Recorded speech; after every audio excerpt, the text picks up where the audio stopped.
다 같이 사도신경으로 우리의 신앙을 함께 고백하시겠습니다. 나는 전능하신 아버지 하나님, 천지의 창조주를 믿습니다. 나는 그의 유일하신 아들, 우리 주 예수 그리스도를 믿습니다. 그는 성령으로 잉태되어 동정녀 마리아에게서 나시고 본디오 빌라도에게 고난을 받아 십자가에 못 박혀 죽으시고 장사된 지 사흘 만에 죽은 자 가운데서 다시 살아나셨으며 하늘에 오르시어 전능하신 아버지 하나님 우편에 앉아 계시다가 거기로부터 살아있는 자와 죽은 자를 심판하러 오십니다. 나는 성령을 믿으며 거룩한 공교회와 성도의 교제와 죄를 용서받는 것과 몸의 부활과 영생을 믿습니다. 아멘. 다 같이 찬송가 373장 고요한 바다로 함께 찬송하시겠습니다.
오늘 우리에게 주시는 하나님의 말씀은 출애굽기 18장 17절에서 23절까지의 말씀입니다.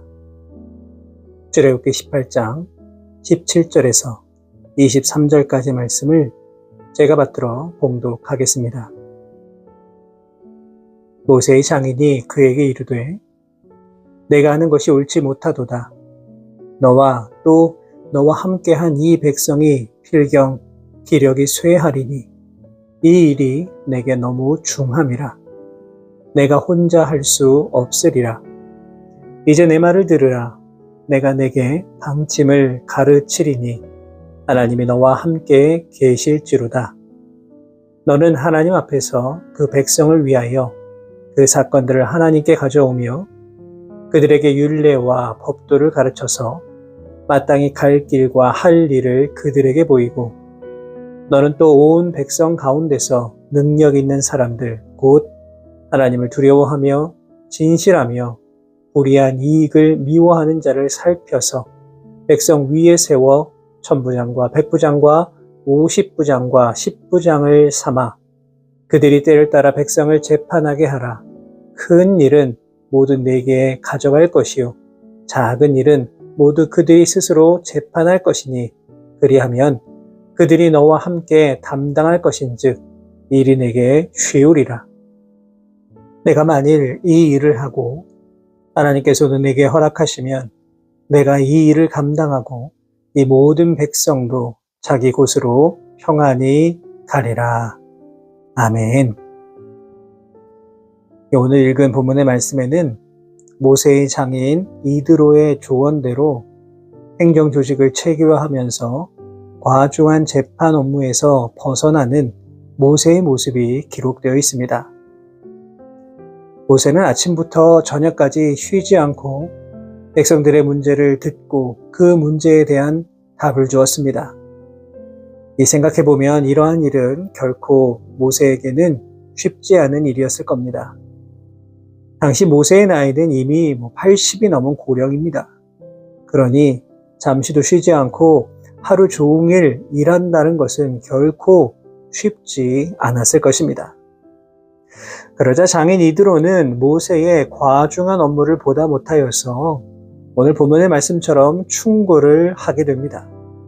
본문 17절을 보시면 내가 하는 것이 옳지 못하도다 라고 말한 뒤에 18절을 보시면 내가 혼자 할 수 없으리라 이렇게 분명히 조언하고 있습니다. 어떤 의미가 있습니까? 이러한 일은 나누어서 해야 한다는 겁니다. 지금 광야에는 거의 200만에 가까운 백성들이 머물고 있습니다. 서로 다른 사람들이 모여 있기에 당연히 그 사이에서 크고 작은 분쟁도 일어나고 누군가 조정을 해 주어야 하는 일도 생겨나게 될 것입니다. 그런데 이 모든 일을 지금 모세 한 사람이 처리하고 있습니다. 본문 14절을 보시면 이드로는 내가 홀로 앉아있고 백성은 아침부터 저녁까지 내 곁에 서 있느냐 이렇게 묻고 있습니다. 모세를 만나서 하나님의 뜻을 물으려고 하는 백성들이 끊이지 않았다는 겁니다. 조금 더 생각해 본다면 아침부터 저녁까지 기다렸다고 모세를 만날 수 있는 것이 아니었을지도 모릅니다. 어쩌면 자신의 순번이 될 때까지 몇 날 며칠 기다리고 있는 백성들도 분명 있었을 것입니다. 그렇기 때문에 이 많은 송사를 자신 혼자서 감당하고자 했던 모세의 모습은 어찌 보면 조금 무모한 것이라고도 볼 수 있을 것 같습니다. 여러분, 우리가 신앙생활 하면서 착각하지 말아야 할 것이 있습니다. 그것은 바로 나만 할 수 있어 라고 하는 생각입니다. 우리는 때때로 내가 아니면 아무것도 이루어지지 않을 것이다 라고 하는 생각을 하기도 합니다. 하지만 이것은 분명한 착각입니다. 하나님 나라는 특정한 누군가 한 사람 때문에 이루어지는 것이 결코 아닙니다. 하나님은 함께 동역하여서 하나님 나라를 이루어가는 것을 원하십니다. 그렇기 때문에 언제나 함께 할 수 있는 사람들을 반드시 붙여 주십니다. 모세도 그러했습니다. 하나님께서 민족의 지도자로 부르실 때에 모세는 한사코 거절했습니다. 그때 하나님께서 누구를 붙여주셨습니까? 바로 모세의 형 아론을 동역자로 세워주셨습니다. 바울은 어떠합니까? 바울 혼자서 사역을 감당한 것이 아니라 디모데와 실라와 또 누가와 같은 동역자와 함께 사역을 나누어서 감당하였습니다. 이처럼 하나님께서는 동역자들을 세워주셔서 우리의 약점을 서로 보완해 줄 수 있도록 하시고 또 풍성한 사역의 열매를 맺도록 인도해 주십니다. 이처럼 하나님의 일은 결코 나 혼자서 할 수 있는 일이 아닙니다. 그렇기 때문에 내가 아니면 안 된다라고 하는 생각, 나를 통해서 모든 일이 다 이루어져야 한다는 생각은 반드시 버려야만 합니다. 바라기는 함께 합력하여 힘을 모으셔서 그렇게 아름다운 하나님 나라를 이루어 살아가실 수 있는 우리 모든 성도 여러분들 다 되시기를 바랍니다. 자, 그런데 본문 19절의 말씀을 보시면 장인 이드로가 모세에게 조언하기에 앞서서 하나님이 너와 함께 계실지로다 이렇게 말하는 장면을 볼 수 있습니다. 저는 이 장면이 하나님께서 맡기신 일을 감당함에 있어서 인간의 계획이나 판단이 아니라 하나님께서 함께 하시는 것이 가장 중요하다라고 하는 것을 이드로가 분명하게 알고 있는 모습이었다, 그렇게 생각이 됩니다. 다시 말해서 모세의 장인 이드로가 모세를 위해 조언을 하지만 자신의 생각과 판단이 아무리 정확하다고 하더라도 하나님께서 함께 하지 않으면 결코 이룰 수 없다는 사실을 알고 있었다는 것입니다. 우리가 인생을 살면서 더 깊이 느끼게 되는 것은 인간의 계획이라고 하는 것이 결코 완전할 수가 없다는 겁니다. 잠언 16장 1절의 말씀을 보시면 마음의 경영은 사람에게 있어도 말의 응답은 여호와께로부터 나오느니라 기록되어 있습니다. 다시 말해서 사람이 많은 계획을 가지고 이런저런 생각을 한다고 하더라도 그 모든 일의 결과는 오직 하나님 손에 달려 있다는 것입니다.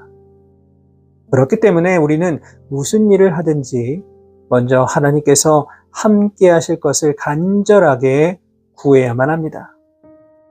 그리고 하나님께서 주신 마음을 가지고 우리에게 주어진 사명을 감당할 때의 놀라운 하나님의 은혜를 경험하며 나아가게 될 줄로 믿습니다. 이제 이드로는 모세에게 자신의 생각을 제안합니다. 백성들 가운데 능력이 있고 하나님을 두려워하며 진실하고 불의를 미워하는 자들을 선발하여서 백성들 사이에 1000부장, 100부장, 50부장, 10부장을 삼아서 작은 일들의 경우에는 이들이 직접 심판하게 하라는 겁니다. 그러면서 이드로는 본문 23절을 통해서 이렇게 말합니다. 내가 만일 이 일을 하고 하나님께서도 내게 허락하시면 내가 이 일을 감당하고 이 모든 백성도 자기 곳으로 평안히 가리라. 무슨 의미입니까? 이드로는 모세가 자신의 제안을 받아들이고 하나님께서도 허락하신다면 모세가 그 일을 충분히 감당할 수 있을 뿐만 아니라 백성들도 평안한 마음으로 자신의 집에 돌아갈 수 있게 된다는 뜻입니다. 그렇다면 이러한 제안을 받은 모세의 반응은 또 어떠합니까? 본문 24절을 보시면 이에 모세가 자기 장인의 말을 듣고 그 모든 말대로 하여라고 기록되어 있습니다. 모세는 장인이 제안한 모든 방법을 다 수용했습니다. 모세는 200만 명이 넘는 무리를 이끌고 있는 지도자입니다. 또 하나님의 대언자입니다. 어디 그뿐입니까? 하나님께서 주신 능력으로 엄청난 이적과 기적을 보여주기도 했습니다. 그렇기 때문에 이스라엘 백성들에게 모세는 거의 신적인 존재와 같았을 겁니다. 그런데 이런 모세를 향해 장인인 이드로가 충고를 했을 때에 모세는 결코 기분 나쁘게 여긴 것이 아니었습니다. 오히려 이러한 충고를 기쁘게 받아들이고 좋은 방향으로 개선해 나아가기 위하여 노력했음을 볼 수 있습니다. 이처럼 자신의 한계를 인정하고 다른 사람의 충고를 받아들일 줄 아는 것은 너무나도 중요한 자세입니다. 다윗은 절대 권력을 누리던 왕이었습니다. 하지만 자신의 잘못을 적나라하게 지적하는 나단 선지자의 충고를 받은 후 그가 보인 행동이 무엇입니까? 그는 변명하지 않았습니다. 적반하장격으로 화를 낸 것도 아니었습니다. 그는 나단 선지자의 충고를 진심으로 받아들이고 눈물을 흘리며 회개하였습니다. 그렇다면 우리들의 모습은 과연 어떠합니까? 다른 사람들의 충고에 대하여서 열린 마음으로 수용하고자 하십니까? 아니면 내 생각, 내 계획이 항상 옳다고 그렇기 때문에 다른 사람의 조언은 필요 없다고 생각하십니까? 분명한 사실은 무엇일까요? 우리는 결코 완벽한 사람이 아니라는 겁니다. 그렇기 때문에 우리는 우리 자신의 한계를 인정하고 다른 사람들의 선한 충고도 받아들일 수 있는 넉넉하고 겸손한 마음을 가지고 살아야만 합니다. 사랑하는 여러분, 오늘 주신 말씀을 통해서 오직 자신만이 모든 일을 감당해야 한다고 생각했던 모세였지만 이들의 조언을 통하여서 자신 혼자서 감당하는 것이 아니라 서로 짐을 나누어 지고 이를 통해 백성들에게 더 깊은 평안과 안식을 주는 모습을 함께 보았습니다. 이 시간 우리도 이 모습을 깊이 돌아보았으면 좋겠습니다. 혹시라도 우리가 나 아니면 안 된다 이런 생각으로 이 세상 살아가고 있는 것 아닙니까? 또 혹시 이런 마음으로 주님께서 우리에게 주신 사명을 감당하고 있는 것 아닙니까? 바라기는 우리가 함께 서로 협력할 때에 더 풍성한 하나님의 열매를 맺게 된다는 사실을 기억하실 수 있기를 바랍니다. 그리하여서 이 세상 속에서 지치지 않고 늘 기쁘고 감사한 마음으로 이 땅을 살아가시면서 그렇게 우리에게 맡겨진 귀한 사명을 최선을 다해 감당해 나아가실 수 있는 우리 모든 성도 여러분 되시기를 주님의 이름으로 축원합니다. 기도하겠습니다. 주님 감사합니다. 오늘도 귀하고 복된 하루 허락하여 주시고 주님께서 주신 생명을 가지고 말씀으로 하루를 시작할 수 있도록 인도하여 주심에 감사를 드립니다. 사랑의 하나님, 오늘 주신 말씀을 통해서 우리의 작고 연약한 모습을 되돌아봅니다. 모세가 수많은 백성들의 송사를 혼자 감당했던 모습을 보면서 혹시라도 우리도 주님께서 맡겨주신 사역을 감당하며 나아갈 때에 내가 아니면 안 된다 이런 마음으로 사역을 감당하고 있는 것은 아닌지 다시 한번 우리들의 모습을 돌아볼 수 있도록 인도하여 주옵소서. 바라옵고 원하오니 서로의 짐을 나누어 질 수 있는 동역자가 우리 곁에 있음을 기억하게 하시고 이들을 소중히 여기며 이들과 함께 협력하여 더 풍성한 사역의 열매를 맺어 나아갈 수 있는 우리 모두가 되게 하여 주옵소서. 무엇보다 다른 사람들의 충고에 대해서도 넉넉한 마음을 가지고 수용할 수 있는 마음을 주시고 모든 일을 해 나아갈 때에 나의 생각, 판단, 경험이 아니라 먼저 하나님의 뜻을 구하며 하나님께서 원하시는 대로 주어진 사명 감당해 나아갈 수 있는 우리 모두가 되게 하여 주옵소서. 이 모든 말씀 우리 주님 예수 그리스도의 이름으로 기도하옵나이다. 아멘.